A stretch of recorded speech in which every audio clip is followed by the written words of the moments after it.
وآخرون اعترفوا بذنوبہم، اور کچھ دوسرے ہیں جنہوں نے اعتراف کیا اپنے گناہوں کا، خلطوا عملا صالحا وآخر سیئا، اور انہوں نے ملے جلے اعمال کیے، اور کچھ اچھے کام بھی ہیں کچھ برے کام بھی ہیں۔ عسى اللہ ان یتوب علیہم، تو عنقریب اللہ تعالیٰ ان پہ نظر کرم کرے گا۔ ان اللہ غفور الرحیم، اللہ تعالیٰ ان کے لیے غفور الرحیم ہے۔ خذ من اموالہم صدقہ، تو نبی صلی اللہ علیہ وسلم دیجیے ان کے مال میں سے صدقہ، تطہرہم، تاکہ آپ صلی اللہ علیہ وسلم پاک کریں انہیں، وتزکیہم بہا، اور تزکیہ کریں ان کا اس کے ذریعے سے، وصلی علیہم، اور دعا فرمائیے ان کے حق میں، ان صلاتک سکن لہم، بے شک آپ صلی اللہ علیہ وسلم کی دعا جو ہے تسکین کا باعث ہے ان کے لیے۔ واللہ السمیع العلیم، اللہ تعالیٰ بہت سننے والا ہے جاننے والا ہے۔ اب یہاں پہ جن کا ذکر ہو رہا ہے وہ بیسیکلی تھے حضرت ابو لبابہ رضی اللہ عنہ اور ان کے کچھ ساتھی۔ یہ بھی جو ہے ان کا کوئی عذر نہیں تھا، یہ نہیں جا سکے تھے اور پیچھے رہ گئے تھے، تو ان کا معاملہ یہ ہوا کہ ان کو بڑی ندامت ہوئی اپنے کیے پر، اور جب آپ صلی اللہ علیہ وسلم واپس آئے تو انہوں نے اپنے آپ کو اور ان کے جو ساتھیوں نے وہ جو مسجد نبوی ہے اس کے جو ستون ہیں ان کے ساتھ باندھ لیا، اور کہا کہ جب تک رسول اللہ ہمیں یہاں سے کھولیں گے نہیں ہم یہیں پر رہیں گے۔ تو اس پہ پھر جو ہے آپ صلی اللہ علیہ وسلم نے فرمایا کہ جب تک اللہ کا حکم نہیں آتا تو میں تو کچھ نہیں کر سکتا۔ تو اس پہ جب پھر یہ آیات نازل ہوئیں تو آپ صلی اللہ علیہ وسلم نے پھر ان کو کھولا اور ان کی توبہ قبول کی، اور بعد میں پھر وہ لوگ صدقہ بھی دینے کے لیے آئے کہ ہم سے جو غلطی ہوئی ہے ہم صدقہ دیتے ہیں، تو اللہ تعالیٰ نے فرما دیا کہ ان سے صدقہ بھی اب قبول کیجیے۔ تو یہ ان کا ذکر ہو رہا ہے یہاں پر، تو اللہ تعالیٰ نے ان کی توبہ قبول کی۔ الم یعلموا ان اللہ هو یقبل التوبۃ عن عبادہ، کیا وہ نہیں جانتے کہ بے شک اللہ ہی توبہ قبول کرتا ہے اپنے بندوں کی، یاخذ الصدقات، اور وہ لیتا ہے صدقات، وان اللہ هو التواب الرحیم، اور بے شک جو ہے اللہ ہی بہت توبہ قبول کرنے والا اور ہمیشہ رحم کرنے والا ہے۔ وقل اعملوا، اور فرمائیے کہ عمل کرتے رہو تم بھی، فسيرى اللہ عملکم، تو بس دیکھے گا اللہ تعالیٰ تمہارے عمل کو، ورسولہ والمؤمنون، اور رسول بھی دیکھیں گے تمہارے عمل کو اور مومن بھی دیکھیں گے، وستردون الی عالم الغیب والشہادہ، اور عنقریب تم جو ہے لوٹائے جاؤ گے چھپی اور ظاہر باتیں جاننے والے رب کی طرف، فینبئکم بما کنتم تعملون، پھر وہ بتا دے گا تمہیں جو کچھ تم کرتے رہے ہو۔ وآخرون مرجون الی امر اللہ، اور کچھ دوسرے ہیں جنہیں انتظار کرایا جا رہا ہے، ان کا معاملہ بھی پینڈنگ ہی ہے۔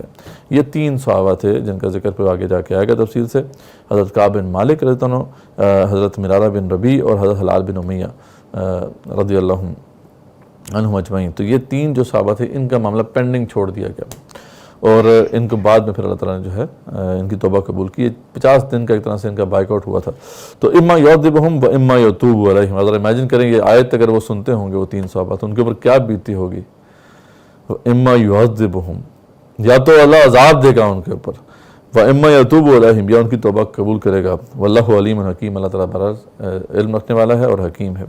یہ ایک آیت ہی اس کو آپ امیجن کر سکتے ہیں کہ وہ کتنی بھاری ہوگی ان کے لیے۔ تو ان میں سے جو ہے وہ 2 تو بدری صحابہ میں سے تھے، یعنی حضرت مرارہ بن ربیع اور حضرت ہلال بن امیہ، یہ 2 بدری صحابہ تھے رضی اللہ تعالیٰ عنہما۔ اور جو حضرت کعب بن مالک جو تھے وہ بدر میں تو شریک نہیں ہوئے تھے لیکن احد کے بعد تمام جنگوں میں شریک ہوئے تھے۔ تو چھوٹی بات نہیں تھی یہ، مطلب کہ جہاد سے پیچھے ہٹے سے، اور عذر کوئی نہیں تھا ان کا۔ اللہ تعالیٰ نے 40 دن تک ان کا جو ہے بائک آؤٹ کروایا، پھر 50 دن 10 دن مزید ایڈ کر دیے، تو 50 دن کا ان کا جو ہے بائک آؤٹ کروایا ہے۔ تو جسٹ امیجن کہ یار یہ چھوٹی بات نہیں ہے، جہاد فی سبیل اللہ سے پیچھے رہ جانا یہ معمولی بات نہیں اللہ تعالیٰ کے نزدیک۔ اللہ تعالیٰ نے بدری صحابہ کو نہیں چھوڑا۔ تو والذین اتخذوا مسجدا ضرارا، اور وہ لوگ جنہوں نے بنائی ہے مسجد ضرار نقصان پہنچانے کے لیے، وہ کفر کرنے کے لیے، وہ تفریقا بین المؤمنین، اور پھوٹ ڈالنے کے لیے مومنوں کے درمیان، وہ ارصادا لمن حارب اللہ ورسولہ من قبل، اور گھات لگانے کی جگہ بنائی ہے اس کے لیے جو لڑتا رہا ہے اللہ اس کے رسول صلی اللہ علیہ وسلم سے پہلے سے۔ یعنی یہ شخص کون تھا؟ یہ ابو عامر راہب ہے جس کا ذکر یہاں پہ ہو رہا ہے کہ اس شخص نے پھر جو ہے اپنے ساتھیوں کے ساتھ مل کے ایک مسجد بنائی۔ اب اس کا معاملہ کیا ہے؟ یہ کون شخص ہے؟ یہ بیسیکلی آپ صلی اللہ علیہ وسلم کے آنے سے پہلے یہ خزرج جو قبیلہ تھا اس سے اس کا تعلق تھا، اور اس نے دین عیسوی قبول کر لیا تھا، اور اس پہ جو ہے ایک راہب بن گیا تھا اور راہبانہ زندگی کو اپنا لیا تھا، اور مشہور تھا ابو عامر راہب کے نام سے۔ تو اس کی بڑی عزت تھی۔ جب آپ صلی اللہ علیہ وسلم وہاں پہ آئے مدینے میں تو پھر ظاہری بات ہے اس کی اب وہ جو عزت تھی اس طریقے سے نہیں رہی، تو ایک جالس ہو گیا آپ صلی اللہ علیہ وسلم سے۔ یہ آپ صلی اللہ علیہ وسلم نے اس سے دعوت بھی دی تھی کہ تم آ جاؤ دین حق کی طرف، اور یہ بھی واضح کیا تھا کہ دیکھو یہ سچا دین یہی ہے۔ تو اس نے اعتراض کیا تھا آپ صلی اللہ علیہ وسلم کے اوپر کہ دیکھیں یہ آپ کا جو ہے نا دین ابراہیمی جس کو آپ کہہ رہے ہیں اس میں آپ نے تعریف کر دی ہے۔ تو اس پہ آپ صلی اللہ علیہ وسلم نے بڑے سخت جو ہے تردید کی تھی کہ ایسی بات نہیں ہے، تم غلط بات کر رہے ہو، لیکن یہ ہے کہ یہ اپنے اس کفر پہ اڑا رہا۔ یہاں تک کہ پھر اس نے ایک بدعا بھی دی. اس نے کہا کہ دیکھیں ہمیں سے جو بھی جو ہے وہ غلط راستے پر ہو تو اللہ تعالیٰ اسے تنہا اور بے کسی کی موت مارے. تو آپ صلی اللہ علیہ وسلم نے پھر آمین کہا تھا. اچھا پھر اس کے بعد جنگ بدر میں مسلمانوں کو فتح نصیب ہوئی تو اس کے بعد پھر یہ جس کے دل میں جو دشمنی تھی وہ بالکل سامنے آ گئی اور پھر یہ جا کے پھر کفار کے ساتھ مل گیا. پھر احد سے لے کے پھر آگے جا کے یہ جنگ حنین تک یہ لڑتا رہا. جب جو بھی مار کے ہوئے مسلمانوں کے خلاف ان سب میں یہ مسلمانوں کے خلاف جو ہے وہ جنگ میں شریک رہا. خود جب یہ غزوہ احد کے اندر اسی کی چال کی وجہ سے پھر آپ صلی اللہ علیہ وسلم کو جو ہے وہ چوٹ لگی تھی اور آپ کا وہ جو ہے وہ دندان مبارک بھی شہید ہوئے تھے اور خون بھی بہا تھا. تو یہ اسی کی وجہ سے ہوا تھا, اسی کی جو ہے پلاننگ کی وجہ سے ہوا تھا. یہاں تک کہ جب یہ احد میں آیا تھا تو بڑا اس نے کوشش کی صحابہ کرام کو اپنے ساتھ ملانے کی اور انہوں نے ان کو بتایا کہ دیکھو یاد ہے کہ میں کون ہوں جس کی بڑی تم عزت کیا کرتے تھے. اس پہ خیر انہوں سب نے کہا کہ تیری کوئی حیثیت نہیں ہے, تو کون ہے, ہمیں تو اب جو ہے وہ سراج منیر مل گیا ہے, اتنا بڑا روشن جو ہے وہ سورج ہمارے سامنے ہدایت کا موجود ہے, اب تو تیری بات ہمارے سامنے اب کوئی اثر نہیں رکھتی ہے. خیر اس نے کہا جی میں جب تک اب غصے میں پھر آ کے کہا کہ جب تک تمہارے خلاف لڑائی ہوتی رہے گی میں تمہارے خلاف لڑتا رہوں گا. تو ایسے ہی ہوا. پھر یہ جب حنین میں مسلمانوں نے پھر جو ہے فتح حاصل کر لی اور مسلمانوں کی ایک طرح سے جو ہے وہ دھاک بیٹھ گئی اور مسلمان کا تمکن نصیب ہو گیا, تو پھر یہ مایوس ہو کے پھر چلا گیا تھا یہ شام کی طرف. اور وہاں پہ پھر یہ سلطنت جو روما ہے اس کا جو تھا ہیڈ کیسر, اس کے ساتھ اس نے ساز باز کی تھی اور کوشش کی تھی کہ کچھ پلاننگ کرے مسلمانوں کو نقصان پہنچانے کی. یہاں پہ اس کا ایک چھوٹا سا جو ہے ہلکا اثر بھی تھا, کچھ لوگ تھے جو اس کے ساتھ تھے.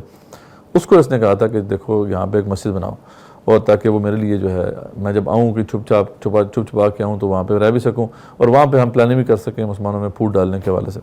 تو اس مقصد کے لیے جو ہے اس نے مسجد بنانے کا کہا تھا. تو یہ مسجد انہوں نے بنا لی تھی اور بہانہ یہ بنایا تھا جا کے کہ آپ وسلم سے کہا تھا کہ دیکھیں مسجد قباء جو ہے نا اس کے پاس ہی یہ بنی تھی مسجد.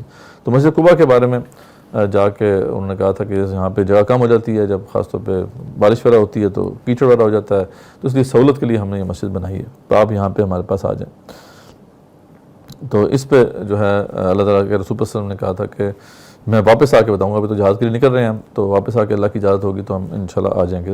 ان کا مقصد یہ تھا کہ آپ سے ان کو بلا لیں وہاں پر, ایک دفعہ آپ نماز پڑھا دیں تو وہ اس کی جو لیجٹمیٹ حیثیت ہے وہ اسٹیبلش ہو جائے کہ بالکل صحیح ہے مسجد. لیکن یہ کہ اللہ تعالیٰ نے کچھ اور ہی فیصلہ کیا ہوا تھا ان کے لیے. پھر جب آپ واپس آئے آپ صلی اللہ علیہ وسلم تو پھر یہ آیات نازل ہوئیں جس سے پھر جو ہے ان کا سارا جو پلان تھا وہ بے نقاب ہو گیا اور اس کی جو سازشیں تھیں ابو عامر فاسق کی وہ ناکام ہو گئی. اور پھر اس کی موت بھی اسی طریقے سے ہوئی جیسے کہ اس نے بدعا دی تھی, اسی کے اوپر وہ لگی جا کے یہ پھر شام کے کسی علاقے میں پھر وہ تنہا جو ہے دنیا سے گیا. تو یہ سارا واقعہ اس کانٹیکسٹ میں بیان کیا جا رہا ہے.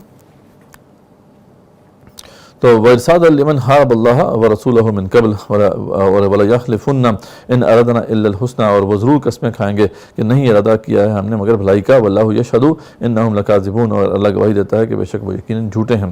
لَا تَقُمْ فِيهِ أَبَدًا, تو آپ کبھی نہ ان کے درمیان کھڑا ہوئیے. لَمَسْجِدٌ أُسِّسَ عَلَى التَّقْوَى مِنْ أَوَّلِ يَوْمٍ, لیکن وہ مسجد جس کی بنیاد شروع سے تقویٰ کی بنیاد پر ہے اس پہ جو پہلے دن سے تقویٰ کی بنیاد پر کھڑی ہوئی تھی, حق ان تقوم فیہ, تو اسی کا حق ہے کہ آپ کے درمیان کھڑے ہوئیے.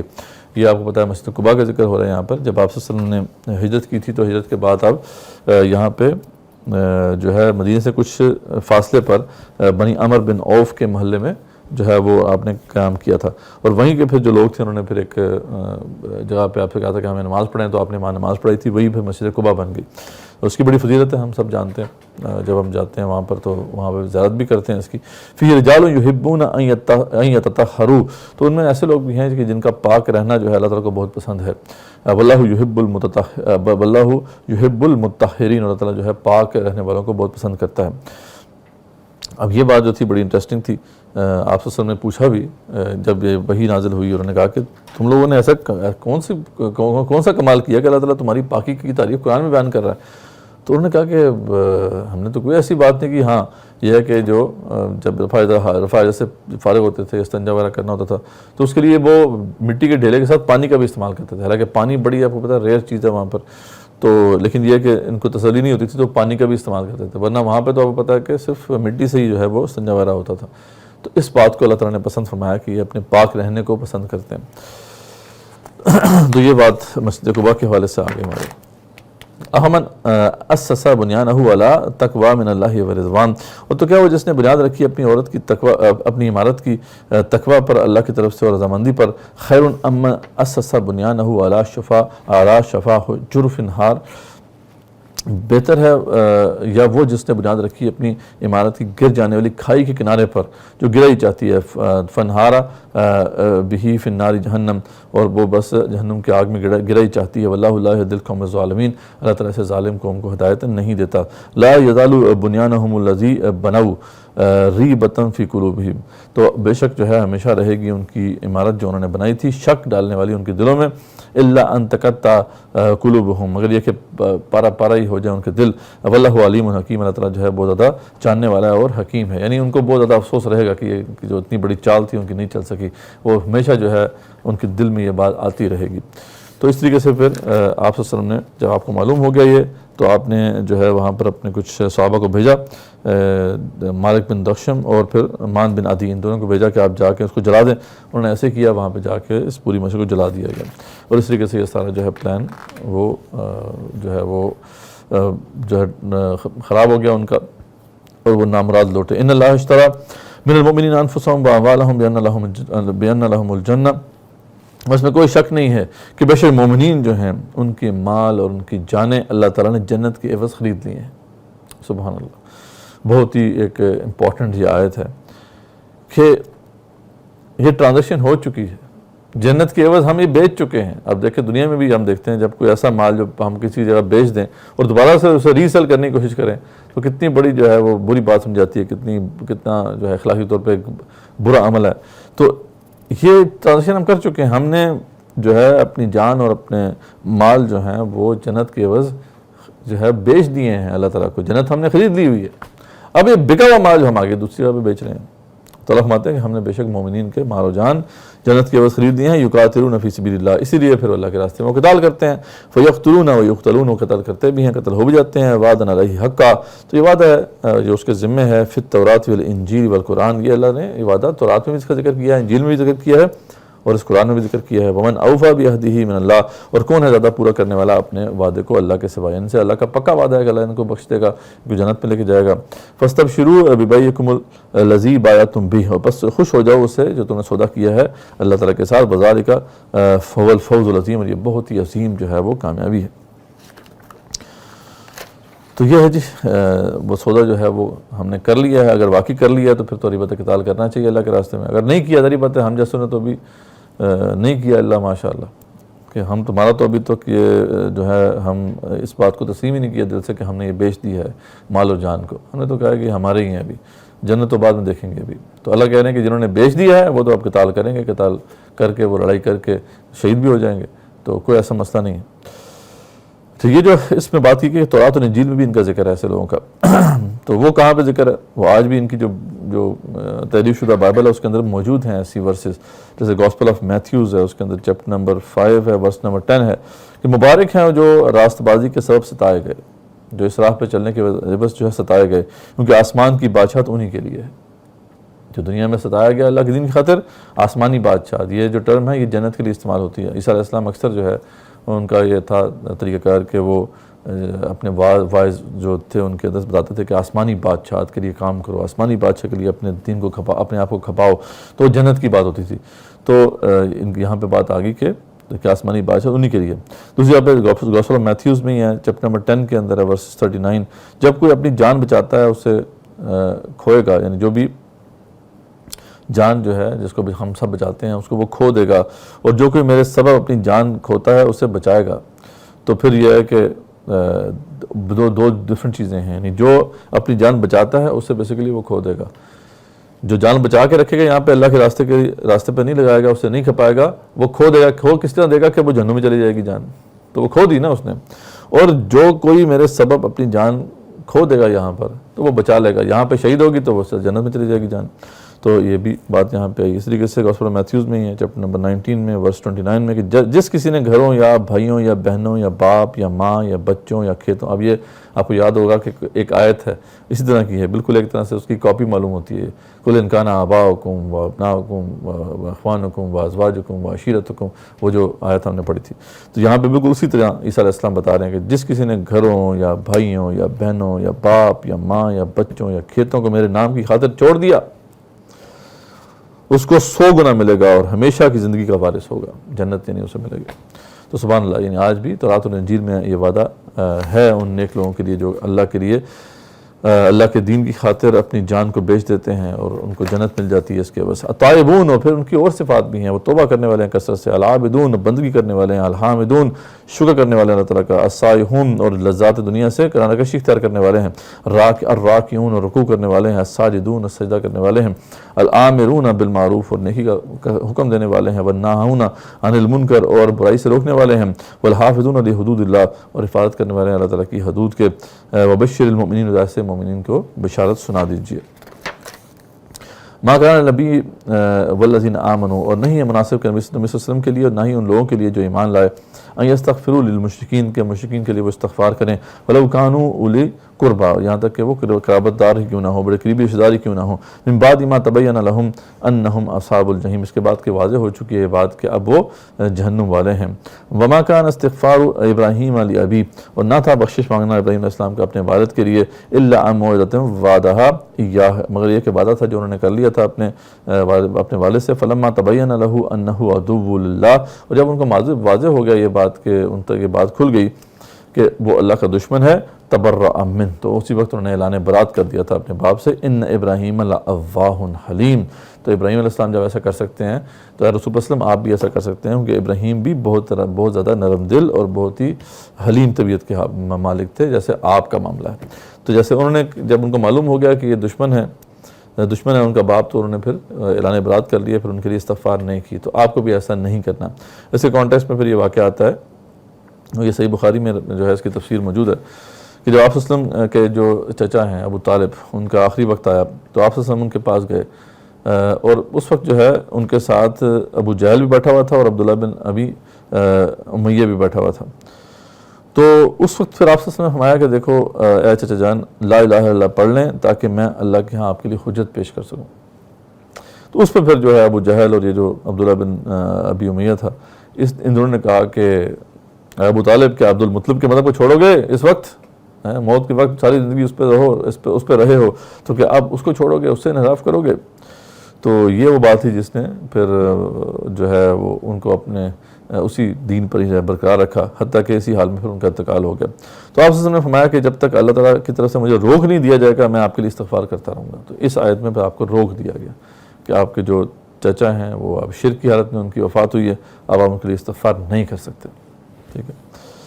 تو یہ بہرحال معاملہ ایک بڑا تلخ ہے، ظاہر بات ہے، بہت زیادہ انہوں نے ساتھ دیا آپ صلی اللہ علیہ وسلم کا، آپ کے لیے پروٹیکشن کا باعث تھے.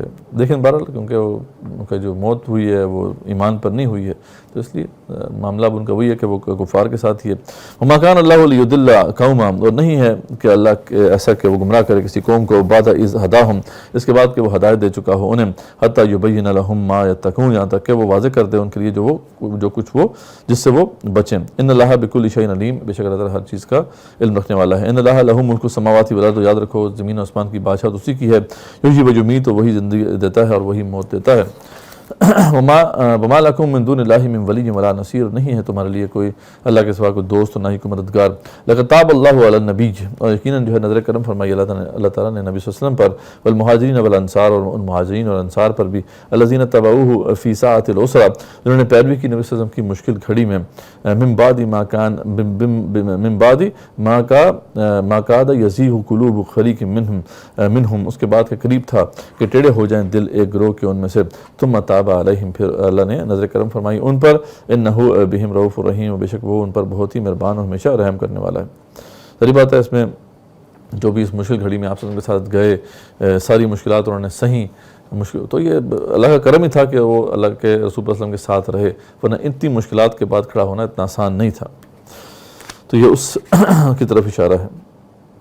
سخت گرمی تھی، طویل سفر تھا، قید سالی تھی، خوراک کی قلت تھی وغیرہ، سب تو مشکلات جمع ہو چکی تھیں، اس کے بعد بھی اللہ تعالیٰ نے جو ہے ثابت قدم رکھا اہل ایمان کو. تو یہ اللہ کا بہت بڑا کرم ہے جو اللہ تعالیٰ یہاں پہ اس کا ذکر کر رہے ہیں.